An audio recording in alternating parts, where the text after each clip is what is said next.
Of ಅಂದ್ರೆ ಏನು ಅನ್ನೋದು ತಿಳ್ಕೊಬೇಕು ನೀವು. ಈಗ ನೋಡ್ರಿ ಎಲ್ಲ ಲೆಕ್ಕಗಳು ಬರ್ಲಿಕ್ಕತ್ತಾವ ಅಂದ್ರೆ ಇನ್ನು ಮುಂದೆ ನಿಮ್ಗೆ ಏನು ಬರ್ತಾವ? ಸಿಂಪ್ಲಿಫಿಕೇಶನ್ ಬರ್ತಾವಂತೆ ಅರ್ಥ. ಆಫ್ ಅಂದ್ರೆ ಏನು ಸ್ವಲ್ಪ ಪರಿಚಯ ಮಾಡಿಕೊಡ್ತಿ. ಈಗ ನೋಡ್ರಿ, ಈಗ ಟೈಮ್ ವಿಡಿಯೋ ನೀವು ಮಾಡೋದಾಯ್ತು ಅಂತಂದ್ರೆ ನೀವು ಏನು ಮಾಡಬೇಕು? ವಿಡಿಯೋ ಮ್ಯೂಟ್ ಮಾಡ್ರಿ, ಬಿಡಿಸ್ರಿ. ಈಗ ಬಿಡಿಸೋದಾದಿಂದ ವಿಡಿಯೋ ಆನ್ ಮಾಡ್ರಿ, ನಾ ತಿಳಿಸ್ತೀನಿ. ಈ ಗಣಿತಗಳನ್ನು ಹೇಳುವಾಗ ಹೆಂಗೆ ತಿಳಿಸ್ತಾರೆ ಸರ್? ಎಲ್ಲ ಹೊಸ ಟ್ರಿಕ್ಸ್ ಎಲ್ಲ ಇವು. ಈ OMR ಸಿಸ್ಟಮ್ ಕ್ಲಾಸ್ ಇದು. OMR ಸಿಸ್ಟಮ್ ಅಂದ್ರೆ ನೀವು ವಿಚಾರ ಮಾಡಿ ಮಾಡ್ತಕ್ಕಂಥ ಲೆಕ್ಕಗಳು. ನೋಡ್ರಿ, ನಾ ತಿಳಿಸಿ ಹೇಳ್ತಾರೆ. ನೀವು ಮಾಡಿರಲ್ಲ, ಮಾಡಿದ್ದೆಲ್ಲ ಚೆಕ್ ಮಾಡಿ ನೋಡ್ರಿ ಹುಡುಗರು. ಈಗ ಆಫ್ ಅಂದ್ರೆ ಏನು ಅನ್ನೋದು ಬಲ್ ತಿಳ್ಕೊಬೇಕು ನೀವು. 5/7 ಆಫ್ ಅಂದ್ರೆ ಏನು ಗುಂಡ್ಲೆ. ಮೊದಲ ಇದನ್ನೊಂದು ಹೇಳ್ತೇನೆ ನಿಮಗೆ. ಈ ಭಿನ್ನರಾಶಿ ಸಾಮೂಹಿಕದಾಗ ಜರ್ ಹಿಂಗೆ ಏನಾರ ಆಫ್ ಬಂದಿತ್ತು ಅಂದ್ರೆ ಮೊದಲು ಅದನ್ನೇ ಮಾಡ್ಕೋಬೇಕು ನೀವು. ಈಗ ನಿಮಗೆ ಆಫದ ಪರಿಚಯ. ಆಫ್ ಅಂದ್ರೆ ಏನು ಅನ್ನೋದು ಮೊದಲು ತಿಳ್ಕೊಬೇಕು ನೀವು. ಗುಣಾಕಾರ ಚಿಹ್ನ ಆಫ್ ಮೊದಲು ಬಿಡಿಸ್ಕೋಬೇಕು. ಯಾವುದೇ ಒಂದು ಸಮೀಕರಣ ಸರಳೀಕರಣ ಮಾಡುವಾಗ ಆಫ್ ಇತ್ತು ಅಂದ್ರೆ ಅದನ್ನ ಮೊದಲು ಬಿಡಿಸ್ಕೋಬೇಕು. ಅದು ಯಾವ ಜಾಗದಾಗ ಆಫ್ ನೀವು ತಕ್ಕೊಂಡಿರ್ತೀರಿ ಅದೇ ಜಾಗದಾಗ ಉತ್ತರ ಇಡಬೇಕು. ಆ ಚಿಹ್ನ ಆ ಚಿಹ್ನದ ನಡಬರ್ಕ ಅಥವಾ ಆ ಕಂಸ ಈ ಕಂಸದ ನಡಬರ್ಕ ಆ ಉತ್ತರ ಇಡೋದು ಕಲಿಬೇಕು ನೀವು.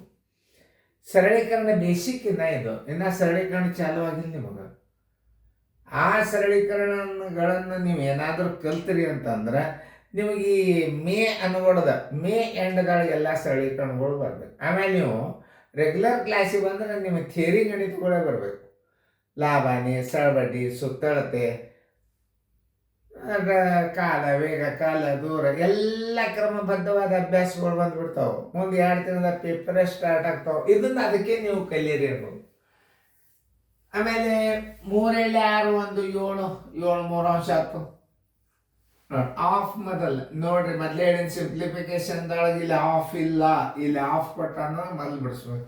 ಆಮೇಲೆ ಭಾಗಾಕಾರ ಇತ್ತಾನ, ಆಮೇಲೆ ಗುಣಾಕಾರ, ಆಮೇಲೆ ಆಮೇಲೆ ಗುಣ, ಹಿಂಗಿರ್ತಾವ. ಈಗ ಮೊದಲ ಸಿಂಪಲ್ ಸರಳೀಕರಣ ಅಂತಾರೆ. ಬರೀ ಭಿನ್ನ ರಾಶಿಯ ಸರಳೀಕರಣ. ಇದು 7 ಒಂದಲ್ಲೇ, ಇದು 7 ಒಂದಲ್ಲೇ. ಈಗ ಎಷ್ಟು ಉಳಿತು? 5 3 ಅಂಶ ಆಯ್ತು. ಇದನ್ನ ಇಷ್ಟೇ ಇಡಬಾರ್ದು ಆನ್ಸರ್ ಇಡಾಗ. ಇದು ವಿಷಮ ಭಿನ್ನ ರಾಶಿ ಅದ ಅಂದ್ರೆ ಇದೊಂದು ಮಿಶ್ರ ಭಿನ್ನ ರಾಶಿಯಾಗಿ ಮಾಡು. 3 ಒಂದಲೇ 3 2 3 ಅಂಶ. ಆನ್ಸರ್ ಈಸ್ ಈಕ್ವಲ್ ಟು 1/2 ಅಂಶ. ಉತ್ತರ ಯಾರು ಬಂದದ ರೈಟ್ ಹಾಕೊಡ್ರಿ, ಚೆಕ್ ಮಾಡ್ರಿ ಅವ್ರನ್ನ. ಈಗಂತೂ ಮುಗೀತಾ? ಇನ್ನು ಈ ಕ್ರಿಯೆಯನ್ನು ಮಾಡುವಾಗ ಹೆಂಗೆ ಮಾಡಬೇಕು ಅನ್ನೋದ್ರ ಬಗ್ಗೆ ನಾನು ನಿಮಗೆ ತೋರಿಸ್ತೀನಿ. ಭಾಗಾಕಾರದ, ಗುಣಾಕಾರದ, ಪ್ಲಸ್ ಅದ. ಅವಾಗ ನೀವು ಫಸ್ಟ್ ಭಾಗಾಕಾರ ತಗೋಬೇಕು. ಭಾಗಾಕಾರನ ಹಚ್ಕೊಳ್ಳೋದು 2 3 6 1 7 2 ಅಂಶ ಮೊದಲು ಹಚ್ಕೋಬೇಕು. ಭಾಗಾಕಾರ ಚಿಹ್ನ 14 28 1 29 29 14 ಅಂಶ.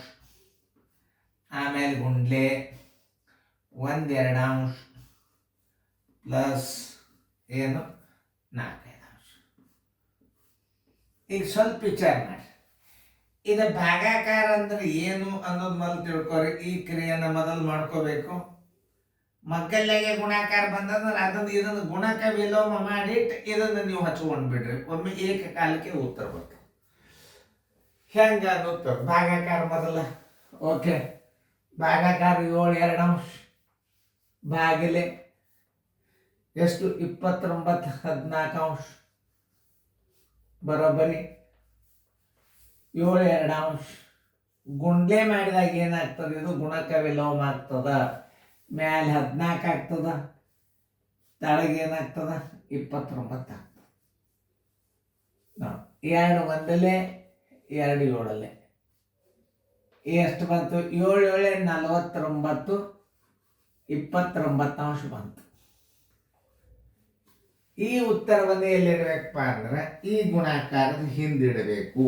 ಇಡ್ರಿ ಬರೋಬ್ಬರಿ 49 29 ಅಂಶ ಗುಂಡ್ಲೆ 1 2 ಅಂಶ ಪ್ಲಸ್ ಎಷ್ಟದ? 4 5 ಅಂಶ. ಓಕೆ, ಈಗ ಗುಣಾಕಾರ ಕ್ರಿಯೆಯನ್ನು ಇಲ್ಲೇ ಮಾಡ್ರೆ ನಡೀತಾವೆ. ಬಾಗ್ ಹೋಗಂಗಿಲ್ಲ. 49 ಒಂದ್ಲೆ 49, 49 ಒಂದ್ಲೆ 49, 29 ಎರಡ್ಲೆ 58. ನೋಡ್ರಿ ಏನದ ಚಿಹ್ನೆ 4-5 ಅಂಶದ, 4-5 ಅಂಶದ ಅಂತಂದ್ರೆ ನೀವು ಅರ್ಥ ಮಾಡ್ಕೋರಿ. ಇದನ್ನ ಹೆಂಗೆ ಮಾಡ್ಬೇಕನ್ನೋದು ಹೇಳತ್ತಂದ ನಾನು ನಿಮಗೆ. ಇದ್ರದ್ದು ಲಸ ತಕ್ಕೋತ್ ಕೂಡ್ಬೇಡ್ರಿ ನೀವು. ಹೆಂಗೆ ಅನ್ನೋದು ಹೇಳತ್ತಂದ ನಾನು ನಿಮ್ಗೆ ಹೆಂಗೆ ಮಾಡಬೇಕು ಅನ್ನೋ. ಆಮೇಲೆ ಇದನ್ನ ಕ್ರಾಸ್ ಗುಣಾಕಾರ ಮಾಡ್ರಿ. 5-9 45, ಎಲ್ಲ ಬಂತು 4. ನೋಡಿ 5-4 21, 4 24, ಪ್ಲಸ್ 4-8 32, ಎಲ್ಲ ಬಂತು 3, 4-5 21, 3 23, ಸರ್ವಾಂಶ ಬಾಗಲೆ ಇದರ ಗುಣಲಬ್ಧ.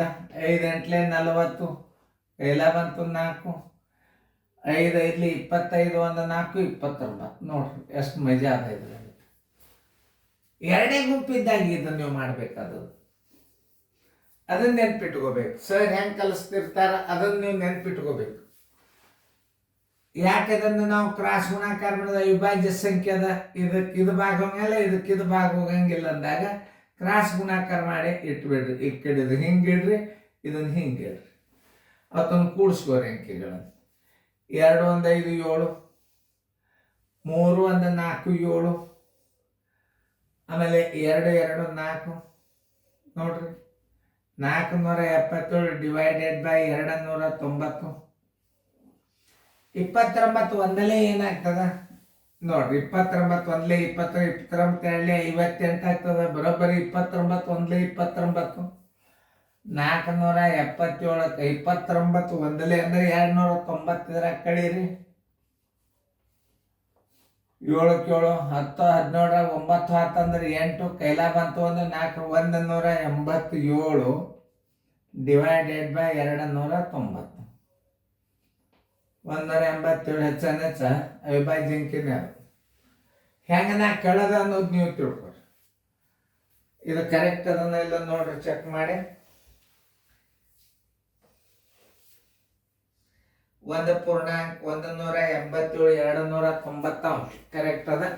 ಇದನ್ನ ಸರಿಯಾಗಿ ತಿಳ್ಕೊಬೇಕು ನೀವು. ಹೆಂಗೆ ಸರ್ ತಿಳಿಸ್ಯಾರ ಇವೇಂದರೆ ನೀವು ಅಂಶ ಛೇದ ಕೂಡಿಸಲ ಸಾಧು ತಕ್ಕೋತ್ ಕೂತಾರೆ ಅಂದ್ರೆ ಮುಗಿತು. ನೋಡ್ರಿ ಹೆಂಗೆ ಯಾವ ಸಿಸ್ಟಮ್ ಪ್ರಕಾರ ನಾ ಮಾಡೀನಿ, ಹೆಂಗೆ ತಿಳಿಸೀನಿ ಅನ್ನೋದು ನೀವು ನೋಡಿದ್ರಿ ಅಂತಂದ್ರೆ ಗಣಿತ ಬಂದೇ ಬರ್ತಾವ. 290 ಲಸ ತೆಗೆದ್ರೆ ಅಷ್ಟೇ ಬರ್ತದ. ನೋಡ್ರಿ ಲಸ ಬಾಯ್ದಿಂದ ಹೆಂಗೆ ಇಡುದು ಅನ್ನೋದು ತೋರ್ಸ್ಲಿಕ್ಕತ್ತದ ನಾ ಈಗ ನಿಮ್ಗೆ.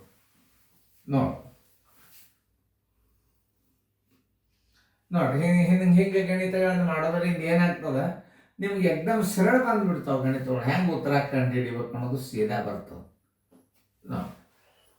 ತಿಳಿದಲ್ಲ. ಗುಣಾಕಾರ ಮೊದಲನೇನು ಭಾಗಾಕಾರ ಕ್ರಿಯೆ ತಗೊಂಡ್ರಿ. ಭಾಗಾಕಾರ ತಗೊಂಡಾಗ ಏನಾಗ್ತದೆ, ಗುಣಾಕಾರ ಭಾಗಾಕಾರ ಅಲ್ಲಿ ತಗೊಂಡ್ರಿ. ನೋಡ್ರಿ ಇದನ್ನ ಗುಣಾಕಾರ ಗುಣಕ ವಿಲೋಮ ಮಾಡಬೇಕು. 29 14 ಮ್ಯಾಲ 14 ತಾಳಗೆ 29 ಮಾಡಿ ಉತ್ತರ ತೆಗೆದ್ರಿ.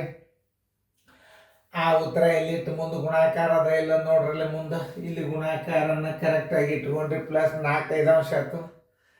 ಯಾ ಅಂಕಿಗೂ ಭಾಗ ಹೋಗುದಿಲ್ಲ ಅಂದ್ರೆ 29 2 58 49 2 29. ಹಾಂ ಇದು 49 ಒಂದ್ಲೆ 49 29 2 58. ನನಗೆ ದಿಕ್ಕು ತಪ್ಪಿತ್ತು ನೋಡಿ. ಪ್ಲಸ್ 4 5 ಅಂಶ. ಎರಡೇ ಗುಂಪಿದ್ದಾಗ ಹೆಂಗೆ ಮಾಡ್ಬೇಕು? ಎರಡು ಗುಂಪುದಾಗ ಒಂದೇ ಒಂದು ಅವಿಭಾಜ್ಯ ಸಂಖ್ಯೆ ಬಂತು ಅಂತಂದ್ರೆ ಏನು ಮಾಡ್ಬೇಕು? 5 ಏನಿದೆ ಅವಿಭಾಜ್ಯ ಸಂಖ್ಯೆ, ಇದರ ಗುಣಲಬ್ಧ ಲಸ ಇರ್ತದೆ, ಅದನ್ನ ತಿಳ್ಕೊಬೇಕು ನಾವು. 58 ಗುಂಡ್ಲೆ 5ರ ಗುಣಲಬ್ಧ ಲಸ ಇರ್ತದೆ 290 ಇಟ್ಟು ಬಿಡ್ರಿ. ಇದು ಕ್ರಾಸ್ ಗುಣಾಕಾರ. ಇದರ ಗುಣಾಕಾರ ಇಲ್ಲೇ, ಇದರ ಗುಣಾಕಾರ ಇಲ್ಲೇ, ಅದನ್ನ ನೆನ್ಪಿಟ್ಕೋಬೇಕು ನಾವು. ಆಮೇಲೆ 477 290 29 2 ಎಷ್ಟು 58 580 ಆಗ್ತದೆ. ಇರೋದೇ 477 ಅದ. 29 ಒಂದ್ಲೆ ಅಂದ್ರೆ 290 ಒಂದಲೇ 290 ಇಟ್ಟು ಸರಿಯಾಗಿ ಕಳೀರಿ. 187 divided by 290. Answer is equal to answer is equal to 1.187 299 ನೋಡ್ರಿ ಇಂಥ ಗಣಿತಗಳನ್ನ ಮಾಡ್ಬೇಕು. ಚೆನ್ನಾಗಿ ಮಾಡ್ರಿ, ತಿಳ್ಕೊರಿ, ನೀಟಾಗಿ ಹೆಂಗೆ ಮಾಡ್ಬೇಕು ಅನ್ನೋದು ಲಕ್ಷ ಪಟ್ಟು ನೋಡ್ರಿ. ಇನ್ನು ದೊಡ್ಡ ಭಿನ್ನ ರಾಶಿ ಬರ್ಲಿಕ್ಕತ್ತ ಅಂದ್ರೆ ಅರ್ಥ ಮಾಡ್ಕೋಬೇಕು. ಇನ್ನು ಮುಂದೆ ಸರಳೀಕರಣ ಭಾಗ ಬರ್ತದ. ಹೀಗೆ ಲಕ್ಷ ಪಟ್ಟು ನೋಡಬೇಕು. ರಿಪೀಟ್ ಗಣಿತಗಳನ್ನು ಮಾಡ್ರಿ.